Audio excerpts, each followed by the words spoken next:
Hello, folks, and welcome, one and all, to DDO. Let me just do two things before I start. Firstly, let's lower that down to 20. 0.25 was... Yes. Was fine, but I found the death cries of the monsters a bit loud.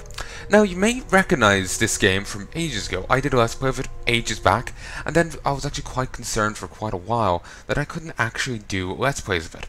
I remember seeing Warner Brothers in the credits for the game, and I know their video policy. So I was worried that I couldn't do...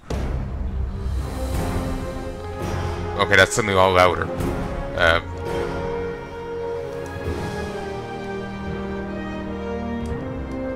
Okay, I'll just mute that for a second. I wasn't sure if I could do Let's Plays. I've checked, and yeah, it seemed seemingly fine. They have a fucking section on their forums for them. So, I think I'm good. So, I won't be working on this character, this lovely lady here. I'm going to be starting a new character for this, and we're going to level up through the tutorial, do various bits. I'm not sure how much I'm going to pay attention to this game. I've just started, every so often I'll go onto Facebook. And since I liked the, let's give you a bit of audio. Okay, now there's nothing. Fantastic. They would have a stream like every Wednesday and Friday. It's one of the game devs playing through a bit of DDO. And it started getting me a little hyped again for it. And I just, you know, caught it again there recently. So on a whim I was like, yeah, let's go do it. You know, I've plenty of other stuff to go and record. I decided let's give this game a go again. You're noticing the get now thing and the account updates. Yeah, they this isn't a oh, let's just show you. They do have a currency well, they do have this.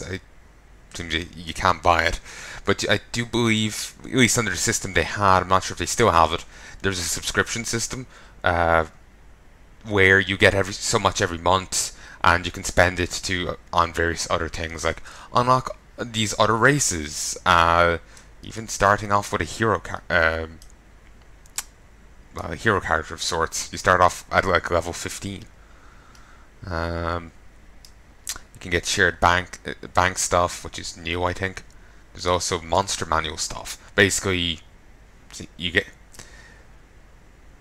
It seems like you get a book.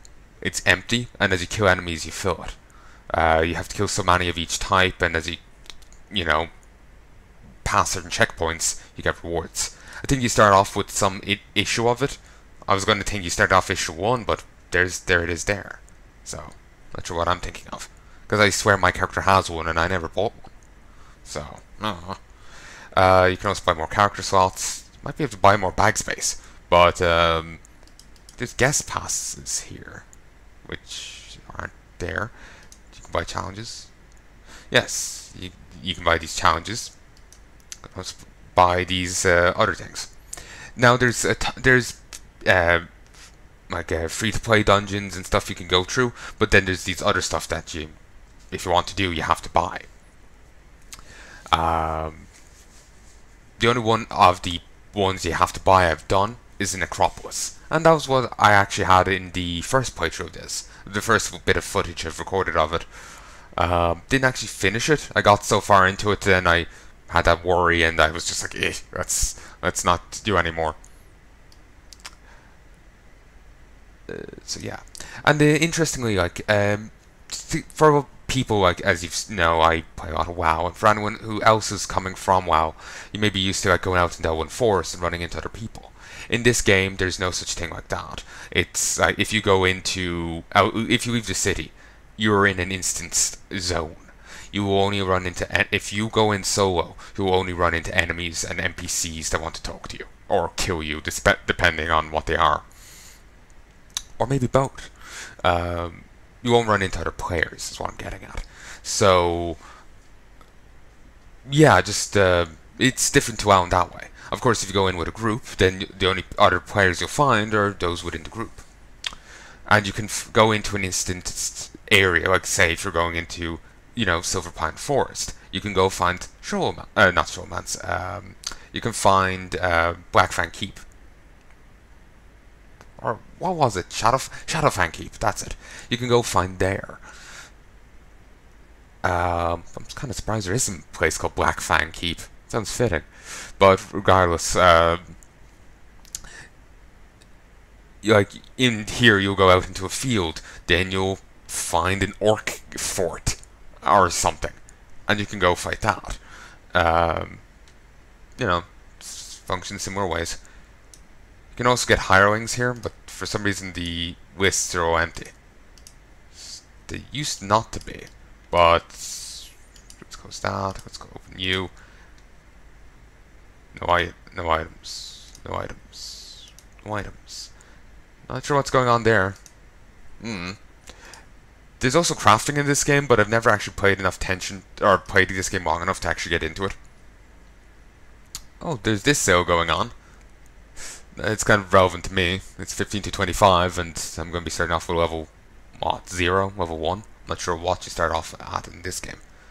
There's also subscriptions. Let's see, before we get into it, let's see what it is. So, €13, same as WoW and Final Fantasy 14. It's €90 for a year. Alright. Oh, yeah, it is a year. Sorry for a moment. I either misread it or I got the amount of months in a year confused. One or the other. And actually, this game used, before I continue, this game used to be done by Turbine. Turbine, I think, I'm not sure on the full details of it. People said Turbine, now I'm worried of repeating it in case it's wrong. But if you're interested, look it up yourself. It was something like they were owned by another company at some stage. They bought, they've bought their freedom. They fought in the slave pits long enough. They got their freedom, and now they're their own company. It's Morning Star or Morning Rock or something. I've actually completely forgotten its name. But yeah, it's its own thing now. So yeah, it's gotta give them cheers for that. You don't hear that kind of story very often. Sadly, there's a lot of companies I'm sure people wish have managed to buy their freedom. I'm thinking of what do you call it?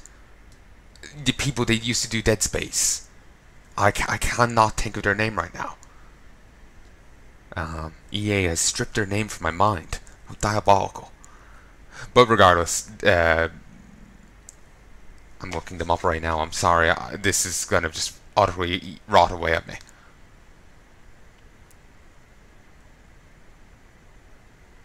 Dead Space. Basically, I'm just saying I'm a big fan of Dead Space, and I'm disappointed that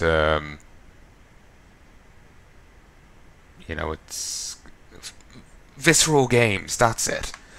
Yeah, I'm just disappointed that they're gone.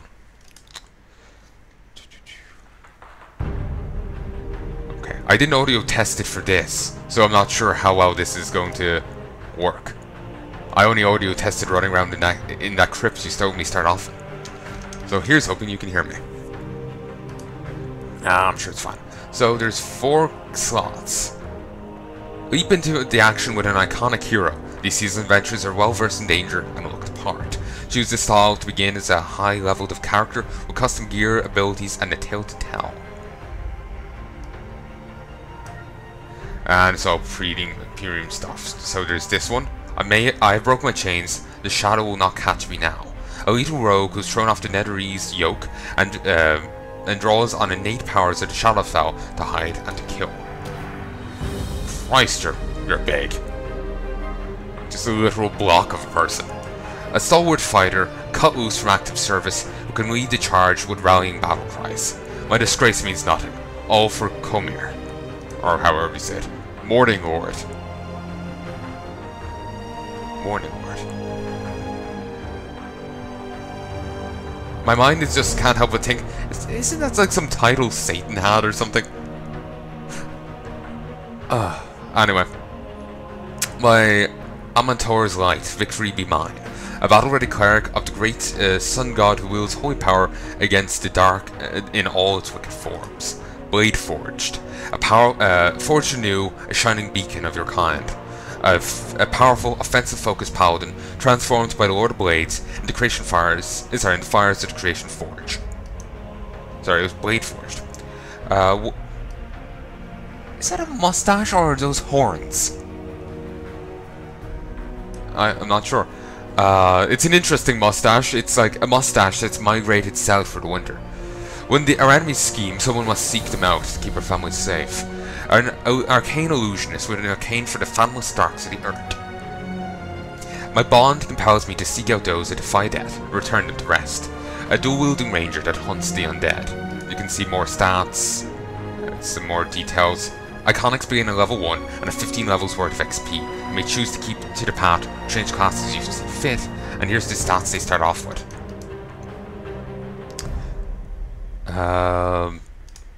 The Lord of Blades spoke. New life coursed through your wood and metal frame. There in the Creation Forge you become bright and glorious and true.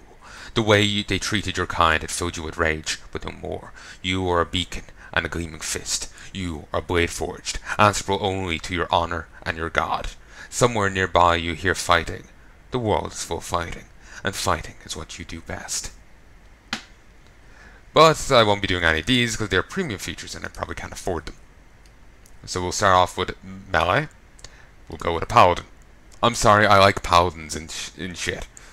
I don't know why, I just like it, I guess. Always had a thing for knights, and you know, paladins are all, you know, kind of fit the class, you know, the you know, honor, chivalry, that kind of thing. They kind of fit that, just with a healthy, well, nice helping of, you know, religious zealot. Paladins are extremely resilient and have a good balance of offense and defense. They protect and support their allies better than other melee classes, provide some healing, and wield the power of good as a mighty weapon. Solo ability, very good. That's fantastic, because I'm shit at games. Through their devotion and purity, paladins gain many special abilities, such as the ability to be immune to diseases and fear, which is fantastic. So, basically what they're saying is paladins can visit the brothel as much as they want, and they never ever have nightmares of turning up naked into a class. Turning up naked to school. Fantastic. They can deal extra damage to evil creatures, can boost their own saves, and use Heya on hands to send powerful healing energy to allies. At level 4, paladins get their first helpful spells, which they can use to aid themselves or their party. Paladins get immunities to harmful effects like disease, fear, and radiate powerful protective auras to help defend all nearby allies. I'm actually going to back out for a second and see if I can't fiddle with this music, because it feels like it's not looping.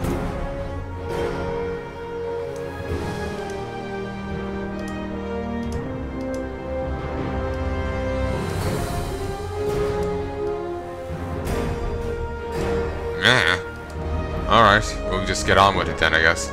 We'll just ignore it. We'll just try and ignore it. Oh, I prefer the other guy. The other guy was still gonna need work, but I like the bushy beard.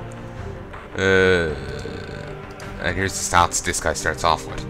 Important stats. Strength and charisma are the most important stats for paladins. Strength affects melee attack chance and damage, and high charisma makes many of the paladin's special abilities more powerful. Moderate level of wisdom is also needed for a paladin to cast spells. So, cool.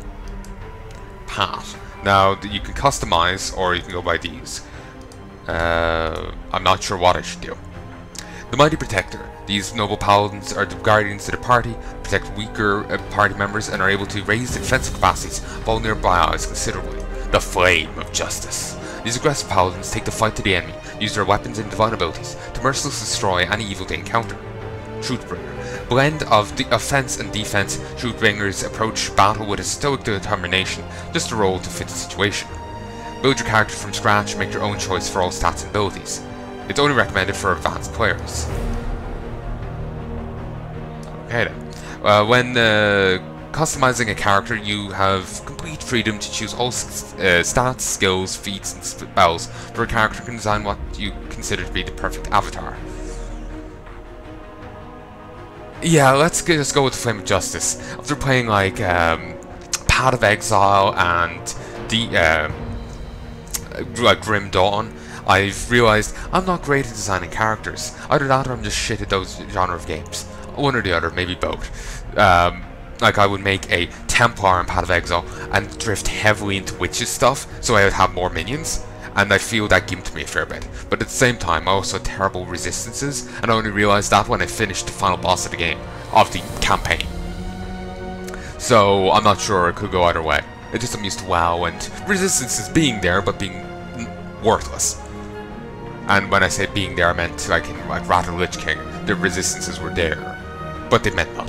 In later WoW, resistances got removed. You can still get bonuses to resistances, but it's like old gear is all that it's on. That's a holdover. It's not new stuff.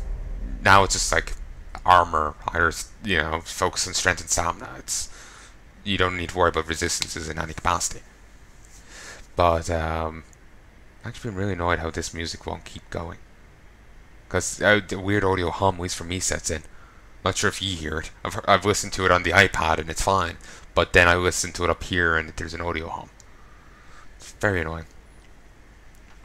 But yeah, let's go with the Flame of Justice. Race. Well, I can't do any of these. Bonded to Celeste. Is he made of fucking gold? Quick, get a pickaxe. We'll mine him. They're wise and powerful. They are versatile, ascending divine roles. Ascending divine roles? So they start with higher wisdom, which is probably good for a paladin.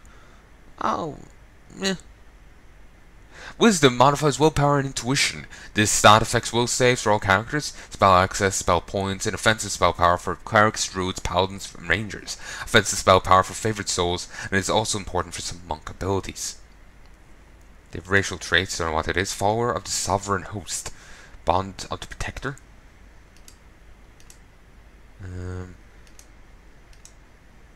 It's not the best looking of games.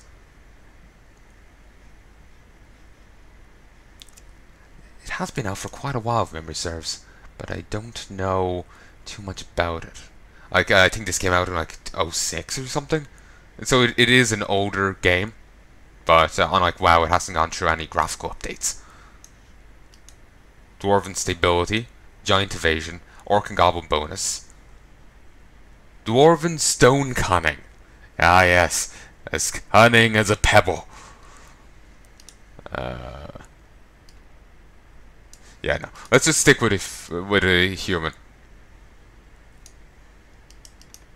Humans are the most adaptable of all the races and live in all sorts of environments. Although considered short-lived by the other races, humans have more ambition and drive than most, and with work, they can achieve success in whatever they set their minds to. Humans start with a bonus feat, and are on average able to learn more skills than other races as they level up. Strengths, versatility, increased capacity to learn skills. Weaknesses, none. Elf. Weaknesses, slightly lower hit points due to lower constitution. For a moment my eyes blurred doors here, and weaknesses and like inability to open doors is what I end up seeing. My eyes. Elves have an extremely ancient and refined culture, and most elves learn about the accomplishments of their ancestors and are taught to appreciate where they come from. Most are in tune with nature, often dwelling in peaceful forest homes high in the trees. Elves start with higher dexterity and lower constitution. Strengths, resistant to many enchantment spells, keener senses, allow them spot hidden traps, doors, and hiding enemies better than other races. It's so weird coming from IRL, like real life, and to like a game like D&D, where they talk about race, because IRL race is different pigmentation, while in the fantasy game it's, well, are you an elf, human, or alien space goat guy that's blue and has tendrils on his chin? That's race. It's very jarring. Very, very jarring. Halflings are a diminutive people with great spirit and tenacity. They are very adaptable and have learned to use their small size as a great advantage, often overcoming huge obstacles in resourceful ways. Stat notes: halflings with start with higher dexterity and lower strength. Luck bonuses to saves, a bonus to attack and defense due to small size, bonuses to jump and move silently skills, bonuses when using throwing weapons.